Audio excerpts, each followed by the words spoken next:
불교 신자였던 한 자매가 예수 믿는 가정에 시집을 갔어요. 근데 그 자매가 1년 정도 예수를 믿다 보니까 시어머니가 가짜 신자라는 걸 알게 됐어요. 남편도 믿음이 없는, 형편없는 사람인 걸 깨닫게 됐습니다. 어떻게 이런 일이 일어날까요? 그 자매가 주일날 예배 드릴 때요, 말씀을 진짜 열심히 들은 것입니다. 1년 정도 들으면요, 신앙생활이 어떻게 돌아가는지를 알게 되어 있습니다. 제가 이런 말씀 드리냐면요, 수십 년 믿어도요, 자기가 지금 믿고 있는지 안 믿고 있는지 잘 몰라요. 종교생활에 빠지는 거죠. 여러분, 진짜 제대로 믿어야 합니다. 진짜 믿어야 돼요. 왜냐하면 하나님은 성경 말씀에 우리의 인생의 모든 것을 다 말해주지는 않지만 우리의 인생을 풀어갈 수 있는 완벽한 원리를 담아 두셨습니다. 인생의 본성은요, 다 똑같아요. 욕심에 대한 거, 교만에 대한 거, 자존심에 대한 거 다 똑같아요. 그냥 벌어지는 상황만 다르지 그 깊은 곳에 일어나는 그 본성 자체는 변하지 않아요. 그러니까 그 하나님께서 본성을 다루는 원리를 말씀하신 것입니다.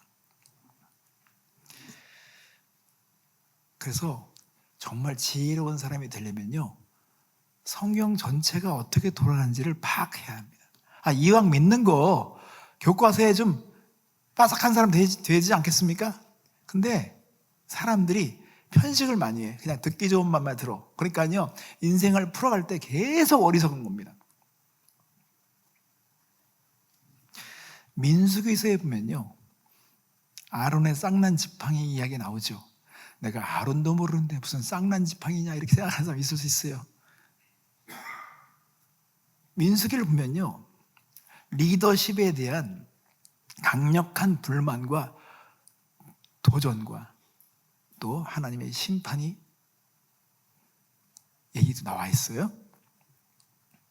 여러분, 목사님들이요, 연말이 되면 가장 긴장하면서 어려운 시간을 보냅니다. 왜 그러냐면 직분을 세우는 문제 때문에 아주 그냥 진통을 겪습니다. 그래서 사람들마다 어떤 사람은 자신은 장로가 될 자격이 있다고 생각하며 올해는 나에게 주겠지라고 기다리는 경우가 있어요. 근데 사람들이 평가할 때는 또 그렇지 않거든요. 목회자에도 볼 때는 아직 준비가 안 된 거로 보인단 말이에요. 여기서 일어나는 시차 때문에 교회가요, 연말에 임직자 세우는 문제로요, 교회가 막 어려워집니다.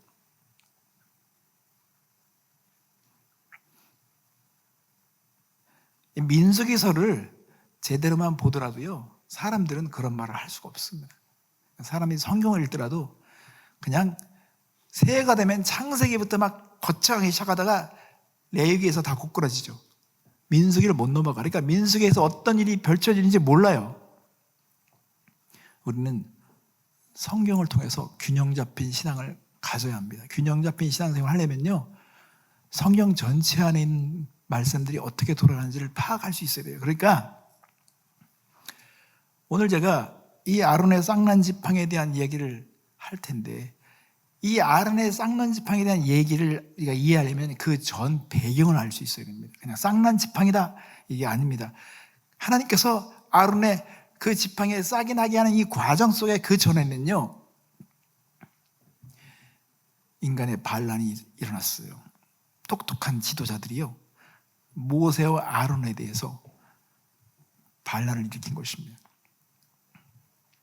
불만 세력이 있어요, 교회는요. 그러니까 사람이 불만을 갖더라도 그게 창조적인 불만, 거룩한 불만이면 좋죠. 그렇지만 아주 그냥 끝까지 그냥 모든 게 다 불만인 사람도 있어요. 여러분, 우리가 불만을 하더라도요, 교훈을 배우면서 불만을 해야 돼요. 모세의 누이 미리암이 나병, 문둥병에 걸렸단 말이에요. 민수기 12장에 보면 미리암이 모세를 보면서 너만 하나님 말씀 듣냐? 나도 말씀 들어. 왜 너만 그렇게 그렇게 지도자처럼 그렇게 행세해? 나도 그렇게 할 수 있어. 내가 너 살려줬잖아. 나일강에서 너 그냥 죽었어야 했는데 내가 너 보살펴서 너 살린 거야. 그렇게 시건방진 생각을 하니까 하나님께서 미리암을 심판하셔서 나병에 걸려서요, 일주일 동안 백성들이 행진도 못하고 그냥 기다려야 돼. 그 한 사람 때문에. 우리 교통사고 나면요, 모든 사람이 이유도 모르면 그냥 길에서 그냥 기름 소비하고 시간 소비하잖아요. 그럼 그 교훈을 받았어야 될 거 아니에요. 근데 여러분, 그렇게 하나님께서 교훈을 주시는데도 교훈을 받지 않는 사람들은 어리석은 인생이 되는 겁니다. 그러니까 오늘도 보면 고라를 중심으로 반란 세력들이 동조해서요, 250명이 다 같이 합세해가지고 지금 모세를 도전한 일이 일어났습니다. 자, 우리 민수기서 16장 말씀, 그 전장을 보면요, 16장 1절과 2절 말씀을 보겠습니다. 레위의 증손 고아세 손자 이사세 아들 고라와 루벤 자손 엘리압의 아들 다단과 아비람과 벨렛의 아들 온이 당을 짓고 이스라엘 자손 총회에서 택함을 받은 자 곧 회중 가운데서 이름 있는 지휘관 250명과 함께 일어나서 모세를 거스르니라. 아주 그냥 속을 긁어놨다는 거예요, 이 사람들이. 근데 여러분 보세요. 이름 있는 지휘관 250명과 함께였습니다. 그러니까 여러분 250명이 때를 지어서, 더군다나 사람들이 다 알려진 사람이 다 와가지고 모세를 향해서 대적하는 이런 분위기가 있어요. 여러분, 이런 일들이 있으면 얼마나 심각한 상황이 되겠습니까?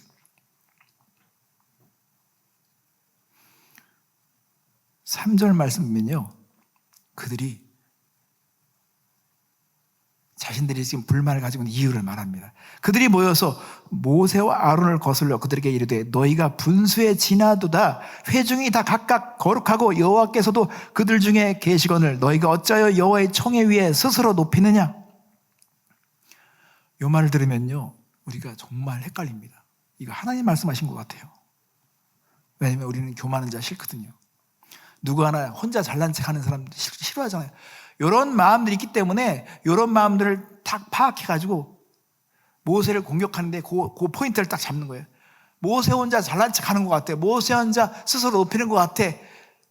우리도 다 거룩한 자야. 우리도 다 레위 자손이고 우리도 택함을 받았어. 왜 저들만 스포트라이트를 받지? 그러니까 사람들이 막 웅성웅성하면서 같이 막 합세하게 되는 거잖아요. 그러니까 교회가 어려워질 때는요, 거기는요 논리가 있어요. 불만하는 이유가 있어요, 분명히. 우리는 생각해 봐야 돼요. 저렇게 얘기하는 사람들의 동기가 뭘까? 근본적인 그들의 목표가 뭘까를 생각해야 되겠죠. 교만한 자들의 눈에는요, 교만한 자들이 더 잘 보입니다. 이들은 권력에 대한 욕망을 가졌습니다. 자기들의 분수를 모르는 것이죠. 그래서 12절 말씀을 보겠습니다. 모세가 엘리압의 아들 다단과 아비람을 부르러 사람을 보냈더니 그들이 이르되 우리가 올라가지 않겠노라. 이들은요, 모세가 기회를 주는 거예요. 함께 이야기할 기회를 주는 거예요. 근데 이 사람들은 거역하는 것입니다. 안 올라가. 내 말 안 들어. 이렇게 되는 것입니다. 사람이 어떤 기회가 주어졌을 때 그것을 잘 활용해야 되는데, 과거에 하나님께서 보여주신 교훈도 안 받죠? 이런 기회도 받아들이지 않잖아요. 그러면요, 하나님은 심판을 내릴 수밖에 없습니다. 지혜로운 사람은 이 상황이 어떤 상황인가를 분별해야 되겠죠. 놀라운 것은 하나님께서 이제 그들을 향해서 죽음으로 심판하시겠다는 것입니다. 16장 19절이면 고라가 온 회중을 회막문에 모아놓고 그 두 사람을 대적하며 여호와의 영광이 온 회중에게 나타나시니라. 여러분, 이제 이 말씀을 읽다 보면요, 4명 고라, 다단, 아비람, 온이 있는데 이상하게 온이라는 사람 이름이 빠졌어요. 이거 되게 중요합니다. 온이라는 사람은 이 과정 속에서 깨달아진 것 같아요. 이거 심각한데? 이런 이러면 안 될 것 같은데? 온이 회개하고 이 대열에서 빠진 겁니다. 여러분, 나중에 알겠지만 아버지가 끝까지 하나님 대적하잖아요. 그러면 자식들도 함께 싸잡아서 심판을 받습니다.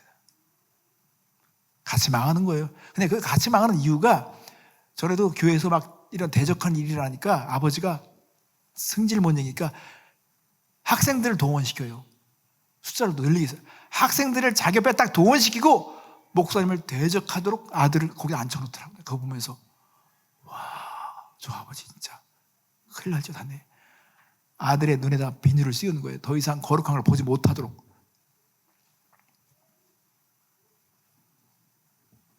오는 자기 가족을 살린 거예요. 20절에 하나님께서, 여호와께서 모세와 아론에게 말씀하여 이르시되 너희는 이 회중에게서 떠나라. 내가 순식간에 그들을 멸하려 하노라. 회중에게 명령하여 이르기를 너희는 고라와 다단과 아비람의 장막 사방에서 떠나라.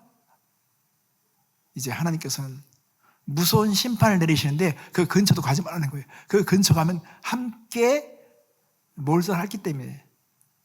온도 원래 같이 그렇게 심판을 받을 사람이었었는데 온은 빠져나온 거예요. 32절 말씀면 땅이 그 입을 열어 그들과 그들의 집과 고라에 속한 모든 사람과 그들의 재물을 삼킴에 그들과 그의 모든 재물이 산채로 스올에 빠지며 땅이 그 위에 덮이니 그들이 회중 가운데서 망하니라. 여호와께로부터 불이 나와서 분향하는 250명을 불살랐더라 그랬습니다. 그냥 땅이 확 갈라지면서 확 삼켜버린, 불로 삼켜버린 것입니다. 이거는 무슨 공상 영화에 나오는 얘기 아닙니다. 진짜 하나님께서 그들을 다 삼켜버리게 하신 것입니다.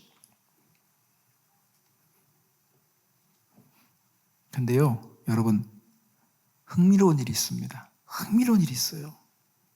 그 뭐냐면, 이렇게 땅의 삼킴을 받는 이런 상황에서 고라의 아들들이 죽지 않았다는 것입니다.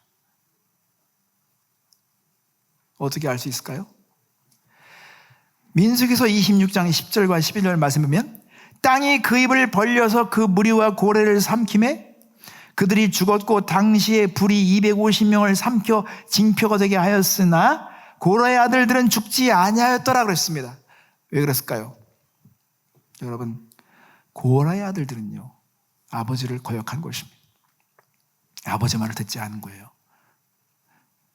성인이 된 고라의 아들들은 스스로 판단할 때 아버지가 미친 것 같아.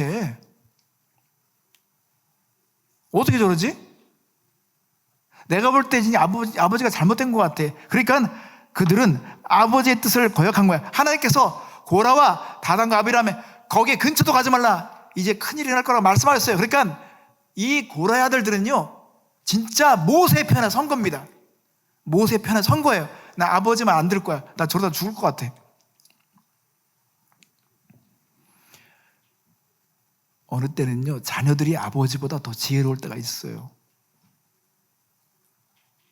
하나님을 경외하면 지혜가 생기죠. 그걸 분별할 수 있는 눈이 열리는 것입니다. 아버지가 아무리 사정을 해도, 의리를 지키라고 해도, 가족을 생각하라고 해도 그건 내가 죽을 일이기 때문에 말을 듣지 않은 거예요. 고라의 자손들은 그 말을 듣지 않았습니다. 그러니까 여러분, 고라의 자손들은요, 진짜 생명의 길을 선택한 것입니다. 그래서 시편에 보면 시편 42편부터 49편까지가 고라의 자손들이 쓴 시예요. 특히 시편 84편은 고라의 자손의 시가 있습니다. 주의 궁전에서의 한날이, 시편 84편 10절 보십시오. 주의 궁전에서의 한날이 다른 곳에서의 첫날보다 나은즉 악인의 장막에 사는 것보다 내 하나님의 성전 문지기로 있는 것이 좋사오니라는 고백하잖아요. 그러니까 이 고라의 자손은 내가 아버지의 자손으로서 아버지의 집과 함께 있는 것보다 그냥 차라리 난 문지기로 있는 게, 하나님의 문지기로 있는 게 더 나아, 이렇게 말하게 되는 것이죠. 여러분, 이때 14,700명이 죽는 일이 생겼습니다. 왜냐하면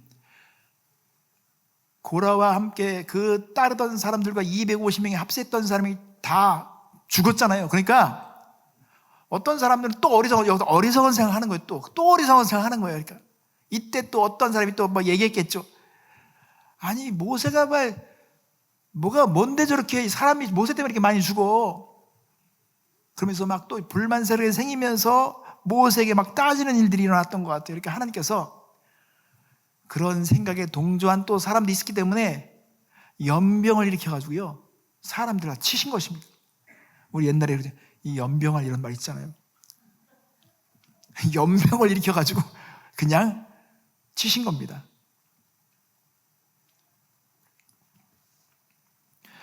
우리는 성경에서 말하는 기본값을 항상 이해하고 있어야 돼요. 기본값.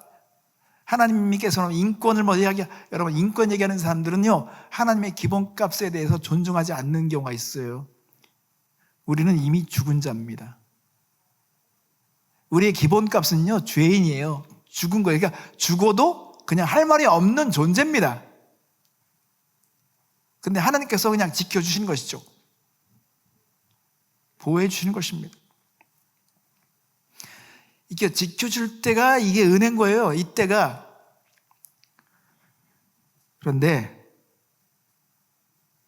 이 사람들이 그렇게 막 반란을 일으키고 또 거기에 동조하고 불만을 품자 하나님께서는 14,700명도 심판을 하셨습니다. 그런데 이 이야기가 이렇게 끝나면 얼마나 이게 비참한 거예요. 그러니까 하나님께서 새로운 희망에 대한 이야기를 쓰시면서 긍정적인 방법으로 하나님의 뜻을 다시 가르쳐 주려고 하시는 것이, 그게 이 아론의 쌍난 지팡이에 대한 이야기가 이제 펼쳐지는 것인데, 이것은 하나님께서 긍정적인 방법으로 생명의 증거를 보이는 것입니다. 그러니까 죽음에 대한 증거로 하나님의 생각을 밝혀줬다면 이제 내가 택하고 내가 인정하고 내가 정말로 쓰고자 하는 사람이 어떤 사람인지를 내가 생명의 증거로 보여줄 테니까 내 영원한 교훈을 삼아라. 이게 이제 아론의 쌍난 지팡이의 교훈인 것입니다. 자, 17장 1절 말씀, 2절 말씀 보겠습니다. 여호와께서 모세에게 말씀하여 이르시되 너는 이스라엘 자손에게 말하여 그들 중에서 각 조상의 가문을 따라 지팡이 하나씩을 취하되 곧 그들의 조상의 가문대로 그 모든 지휘관들에게서 지팡이 12를 취하고 그 사람들의 이름을 각각 그 지팡이에 쓰되라고 했습니다. 그리고 쓸 때 예를 들면 3절에 레위 지팡이에는 아론의 이름을 쓰라. 이는 그들의 조상의 가문의 각 수령이 지팡이 하나씩 있어야 할 것이냐. 그러니까 12지파의 대표자들이 지팡이 하나에다가 자기 이름을 쓰는 거예요. 그 지팡이를, 왜? 이걸 실험해야 되니까 써서 그거를 증거계 앞에 놓으라는 거예요. 4절 5절 말씀면 그 지팡이를 회막 안에서 내가 너희와 만난 곳인 증거계 앞에 두라. 내가 택한 자의 지팡이에는 싹이 나리니 이것으로 이스라엘 자손이 너에게 대하여 원망하는 말을 내 앞에서 그치게 하리라. 하나님은 그 지팡이를 증거계 앞에 놓으라고 그랬어요. 여러분, 그래서 하나님의 법궤에는 여러 가지 이름이 있습니다. 거기에 증거궤라고 하는 게 있습니다. 그러니까 이게 하나님의 뜻을 밝혀내는 증거로서 쓰이기 때문에 또 때로는 증거궤라고 말하죠. 그러니까 그 앞에 놓으라는 것입니다. 6절과 7절 말씀을 보겠습니다. 모세가 이스라엘 자손에게 말하며 그들의 지휘관들이 각 지파대로 지팡이 하나씩을 그에게 주었으니 그 지팡이가 모두 12이라. 그 중에 아론의 지팡이가 있었더라. 모세가 그 지팡이들을 증거의 장막 안 여호와 앞에 두었더라. 자, 그러면 이 지팡이는 생명이 없는 지팡이에요. 그냥 나뭇대기에 불과한 것이죠. 근데 이 지팡이에서 어떤 일이 일어났습니까?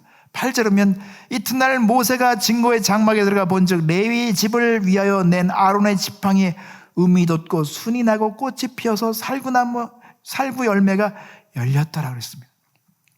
다른 지팡이는요 그대로 있는데 아론의 지팡이는 싹이 나고 살구 열매가 맺혀졌다는 거예요. 이게 신기한 거죠. 이게 오늘날 무엇을 말해줍니까? 하나님은 너희들이 그렇게 불만을 품고 그랬는데 이 마른 막대기에서 싹이 나고 살구 열매가 맺힌 걸 보면서 내가 누구를 선택했으며 내가 누구를 사용하고 있는지를 너희들에게 분명히 보고 알라고 지금 이 상황을 만들어주신 것입니다. 그렇다면 이것이 오늘날 우리에게 어떤 의미가 있을까요? 여러분, 우리는 어떤 지도자에 대해서 평가할 때 그 사람의 말로 평가할 수는 없습니다. 설교자라는 사람이 얼마나 많아요. 중요한 것은 정말 그들의 삶에서 생명의 증거가 나와야 됩니다. 싹이 있어야 됩니다. 열매가 맺혀야 됩니다. 정말 그를 통해서 변화되는 사람이 있는가? 대부분 같은 분야에 종사하는 사람들이 그렇게 생각하죠. 만약에 분야가 다르면요, 비교도 하지 않아요. 분야가 다르니까. 그런데 이렇게 같은 분야 레위 자손 안에서 다 비슷하다고 생각하니까 당신 하나나 뭐가 달라 라고 생각하니까 거기서 사람이 비교하는 경쟁을 하죠. 그렇지만 여러분, 하나님은 그가 어떻게 뛰어나기 때문에 그를 선택한 것이 아니에요. 그냥 하나님은 기본적으로요, 우리의 무능함과 연약함을 들어 사용하실 분이죠. 그러니까 하나님이 선택을 통해서 그 사람을 선택하셔서 쓰실 때 나머지 사람들의 그 본성과 마음과 동기를 살피기 시작하는 것입니다. 하나님은 분명한 뜻을 보여주셨습니다.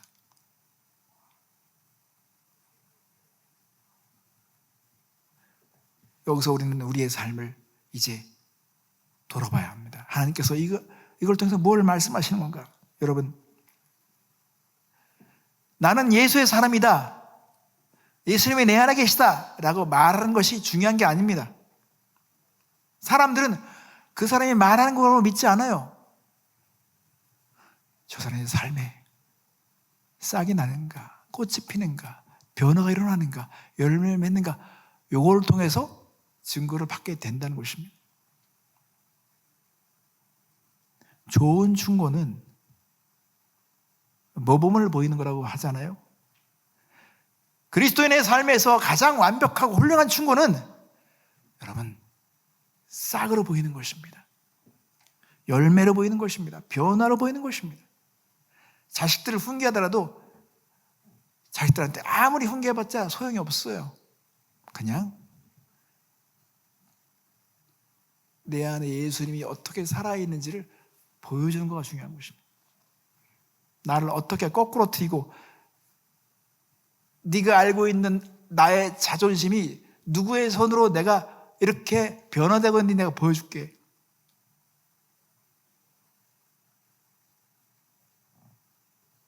그러면 자녀들이 부인할 수 없을 만큼, 와, 저건 하나님이 아니면 안 되는 일인데 어떻게 우리 어머니, 우리 아버지의 마음을 저렇게 엮어놓지?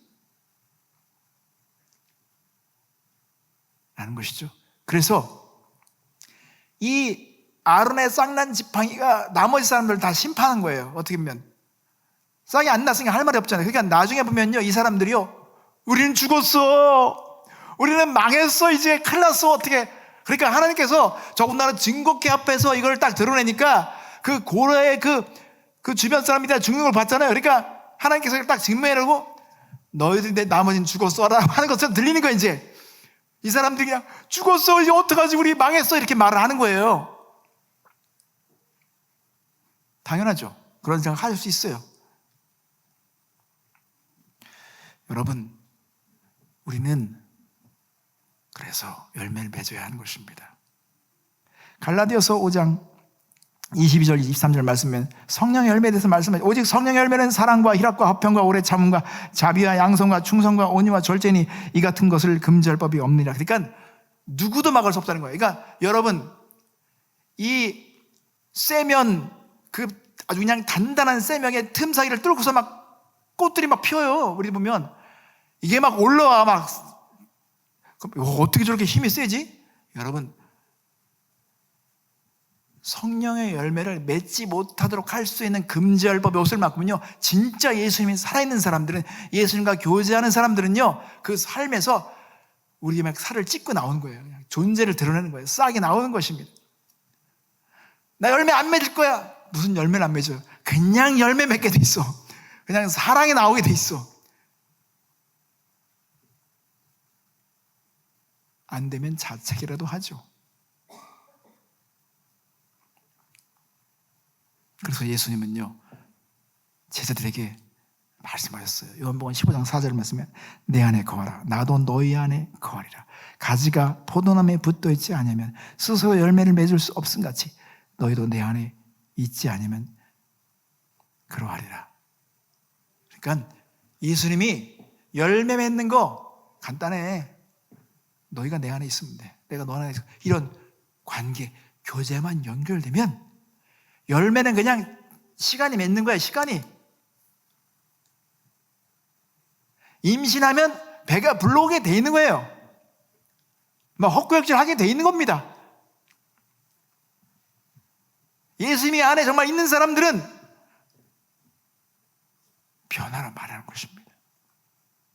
그러니까 우리 심각하게 생각해야 돼요. 내가 변하지 않는다. 1년 전이나 지금이나 똑같다. 그러면요, 시험해 봐야 돼. 확증해야 돼. 내 안에 정말 예수님이 계신지 확증하라는 거예요.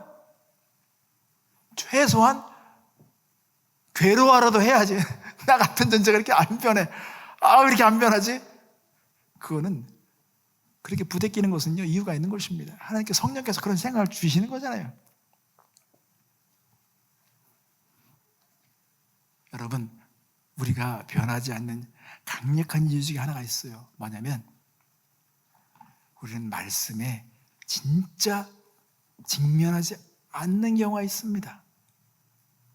우리는 멋있고 아주 그냥 듣기 좋은 그런 성경 구절에 대해서 너무 익숙해요. 심령에 가난한 자는 복이 있나니, 와, 멋있어 보여. 뭐 가난한 거 가지고 좋아 보이고. 의에 즐거워 목마른 자는, 그거 내 거 아닌 것 같은데. 그래서 히브리서 11장 4절, 11장 12절 말씀이면 하나님의 말씀은 살아있고 활력이 있어 좌우에 날선 어떤 검보다 예리하여 혼과 영과 및 관절과 꼴수를 찔러 쪼개기까지 하며 또 마음의 생각과 뜻을 판단하나니. 그러니까 여러분, 하나님의 말씀은요, 우리의 존재 자체를 다 헤쳐놓는 거예요. 다 도려내는 것입니다. 막 찔러 쪼개고 막 헤쳐놓는 거예요. 이런 말씀, 하나님의 말씀을 이렇게 표현했다고 하는 것은요, 멋있게 들으라고 하는 게 아니에요. 진짜 하나님의 말씀을 상대하려면, 주여, 저는 망했어요. 전 죽었어요. 왜? 이제 칼이 들어오니까. 관절과 골수를 뚫고 들어올 거니까. 찔러 쪼갤 거니까. 주여, 죽었습니다. 그래서 말씀으로 싹이 나고 열매를 경험하며 내 존재가 자체가 변하기 원한다. 여러분, 그러면 죽기를 각오해야 돼요. 주님, 말씀대로 저를 찔러주세요. 도려내세요. 하나님, 내 골수를 찔러 쪼개십시오. 내 마음의 동기를 다 드러내 주십시오. 이런 마음으로 말씀을 받을 때 여러분, 가능성이 있는 것입니다. 그래서 사도 바울은 고린도전서 15장 31절 말씀에 형제들아, 내가 그리스도 예수 우리 주 안에서 가진 바 너에게 대한 나의 자랑을 두고 단언히 나는 날마다 죽노라. 날마다 죽는다는 거예요. 사도 바울이 뭐가 부족해서 날마다 죽어? 여러분, 그냥 내가 죽지 않으면요, 순간적으로 교만이 확 올라와요. 그냥 자존심이 확 올라와요. 얼굴색이 확 빼면서 확 올라와요. 그러나 죽은 자는 덤프트럭이 그냥 거길 지나가도 그냥 아무런 일이 일어나지 않습니다. 그래서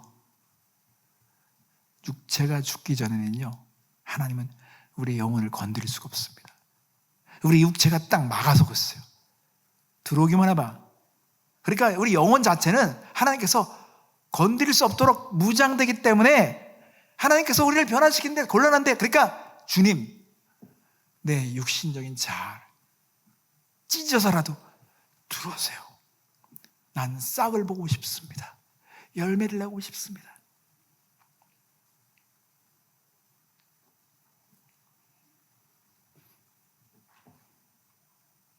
우리 자녀들이 때로는요, 고약하게 굴 때가 있어요. 어떻게 내 자식같이 않게 보일 때가 있어요. 어떻게 저렇게 거만하지? 어떻게 저렇게 싸늘하지? 어떻게 저렇게 내 말을 안 듣지? 여러분, 그런 자녀 앞에서 우리의 꾸중과 책망과 우리의 호된 야단으로 절대 변화되지 않습니다. 더 강력하게 무장하게 되겠죠. 그것은 뭐냐면요, 아론의 쌍난 지팡이 싹이 나면 다른 사람들은 완전히 당황하면서 죽었다, 우리는 망했다 하잖아요. 왜냐면 그 싹이 났기 때문에 나머지는 다 판단을 받는 거잖아요. 그러니까 내가 하나님의 말씀으로 제대로 죽는 경험을 했을 때 내 자식들과 내 남편과 내 아내와 모든 존재들은요, 거기서 판단을 받게 되는 것입니다. 너나 나나 똑같아 라고 하는 그런 수준으로는 사람이 안 변해요. 나는 이제 죽었다, 난 죽을 거야. 말씀대로 나는 살아낼 거야. 말씀대로 살아낸다는 거야 거창한 게 아닙니다. 죽겠다는 거예요. 나를 찌르도록 하겠다는 거야. 내가 고통스러워도 하나님께서 나를 건드시면, 그게 내가 필요해서 나를 수술하게 하신다면 나는 그렇게 하겠다는 것이죠. 그 처절한 과정을 통과하잖아요. 그러면 하나님은 굳이 애매한 시간을 가질 필요가 없습니다. 그래서 양날검이라고 하잖아요. 양날검. 이 양날검은요, 상대방을 배기만 할 수 있는 것이 아니라 나 자체를 겨누라고 하는 것입니다. 나 자체를 겨누어야 되는 겁니다. 나를 드러내는 거. 그런 생명의 증거를 낳는 우리가 되라고 말씀하신 것입니다. 그러니까 저 사람이 하나님이 택한 사람인지 아닌지 말로서 증명할 필요가 없어요. 마른 막대 같은 인생을 하나님께서 사용하기 때문에 사용하시는 것입니다. 그 마른 막대 같은 인생을 하나님께서 생명을 키우겠다면 생명을 키우는 거예요. 하나님은 전능하신 분이기 때문에 하나님이 원하는 대로 다 할 수 있어. 무에서 유를 창조하셨단 말이죠. 우리 집에 가능성이 없어 보여? 여러분, 가능성 없어 보이는 거 당연한 거죠. 하나님께서 하시겠다면 이야기를 쓰는 것입니다. 고라의 자식들이 아버지를 거역하는 거 쉽지 않아요. 그러나 이게 내가 사는 길이야. 역사의 교훈을 받았다면 하나님을 경외하지 않는 자체가 망한다는 걸 알잖아요.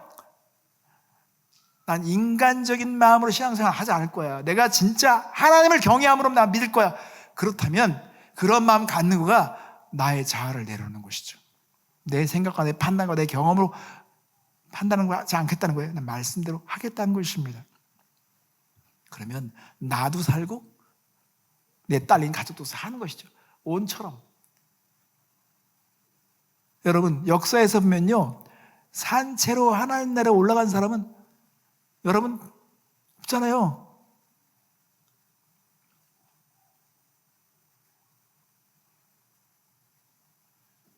에녹과 엘리야 같은 사람은요, 산채로 올라왔단 말이에요. 근데 거꾸로 아주 산채로 지옥불에 들어간 사람도 있어. 그런 사람들이, 이런 사람들이 그냥 삼켜버린 거냐, 속성으로. 그러니까 하나님께서 딱 손을 포기하니까 그냥 이거 내 값이네 하면서 지옥불이 확 삼켜버려요. 이거 내 차지야, 내 몫이야 하면서 딱 잡아버리죠. 그러니까 우리는 원래 다 죄의 싹스로 되어 사탄의 것입니다. 그냥. 근데 하나님께서 막 지금 막아주시는 것이지. 그러므로 우리는 어떤 구호라든지 어떤 옳은 말이라든지 논리적인 말로 증명하려고 하기보다는 우리는요, 우리의 삶에 솟아난 싹으로, 열매로 우리는 보여야 하는 것입니다. 고니도 지도자의 권위도, 아니 삶도 형편없는 사람들이 권위를 내세우면요 그것만큼 초라한 게 없습니다. 그냥 말씀대로 살아내다 보면 하나님께서 생명의 증거를 나타내 주실 것입니다. IM교회 사랑하는 가정 여러분, 여러분의 삶에 하나님께서 이렇게 쌍난 지팡이라고 말씀하시는 이 증거를 받으셨다면 이제 우리의 차례입니다. 우리의 마른 막대 같은 우리 인생 가운데 하나님께서 싹을 틔우기 원하시니까 우리는 정말 달려들어야 됩니다. 나는 이제 죽을 것입니다. 내가 죽어야 유익합니다. 하나님 저를 통해서 생명의 증거가 낳기 원합니다. 저를 사용해 주시옵소서. 저를 찌르시옵소서. 이게 우리의 결단이 되어야 될 줄 믿습니다. 함께 기도하겠습니다.